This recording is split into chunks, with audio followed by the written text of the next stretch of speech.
Someone trusts the wrong link in an investment WhatsApp group, and 2 crore rupees vanishes from their account. The scammer cuts all contact, and when the victim goes to law enforcement, they get a common response. The money was sent via cryptocurrency, which makes it untraceable. This response is based on the assumption that cryptocurrency functions as an anonymous black box, a place where traditional records don't exist. The criminal who stole this 2 crore rupees is not relying on brilliant code to stay hidden from the authorities. They are protected by the gap in understanding how the public ledger actually functions. This comparison shows the difference between traditional banking and a blockchain. Bank transactions are private records held in closed vaults. A blockchain is a transparent public ledger where every single transfer is permanently visible to anyone with an internet connection. Crypto accounts are pseudonymous. There are no names on the screen, only permanent digital addresses. But because those addresses are permanent, they leave a record of every movement. We are going to use free tools to expose the exact path of that 2 crore rupees, proving the authorities wrong by tracking the movement of these funds live on screen. This is a simplified view of Etherscan, a free blockchain explorer. This address at the top is the scammer's receiving wallet, our starting point. The ledger records the evidence, the exact time each victim's deposit arrived, and the precise amount they sent. Watch the outgoing transactions. Minutes after the victim's deposits arrive, the money begins to leave the wallet in a rapid series of transfers. The criminal is using a tactic called layering. They split the stolen 2 crore rupees and send it to 5 different wallets simultaneously to make the trail harder to follow.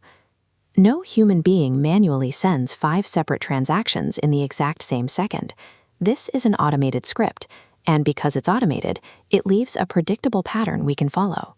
Attempting to follow these layered funds through standard rows of text data quickly becomes impossible to manage manually. This visual map translates raw data into a network, showing every connection from the scam wallet. This peel chain strategy relies on volume, forcing money through dozens of intermediate wallets. Isolating one branch, we follow the funds chronologically as they jump to a final destination. Regardless of how many intermediate hops the criminal programmed, the mapping software reduces that complexity into a single readable path. Digital tokens are only useful to the scammer if they can be converted into physical cash. That requires moving the money off the blockchain. We use Arkham Intelligence to identify who owns the endpoint wallet. Pasting in the address identifies the owner as a Binance deposit account. The stolen 2 crore rupees has moved out of the private wallet network and into a large centralized exchange. Centralized exchanges like Binance follow Know Your Customer regulations. To open this account, the user had to provide a passport and a verified identity. The pseudonymity of the blockchain ends the moment the funds hit a regulated off-ramp.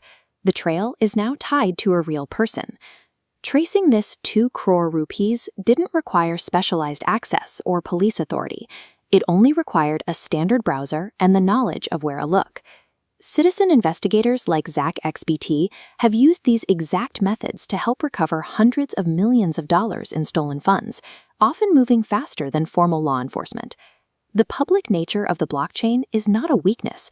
It is a trap for criminals who expect the public to remain technologically indifferent. You can use these tools to protect yourself. Before sending money to an investment project, check its wallet history. Look for very new addresses, sudden outgoing volume, or community reports found through a simple search. If you have been targeted, document the trail. Screenshot the layering, the peel chain, and the final exchange endpoint to provide directly to cybercrime authorities. If a WhatsApp scam is this visible, how does the trace change when the target is a national exchange and the theft reaches 1,900 crore rupees? When the scale of the heist grows, the digital footprint becomes impossible to hide.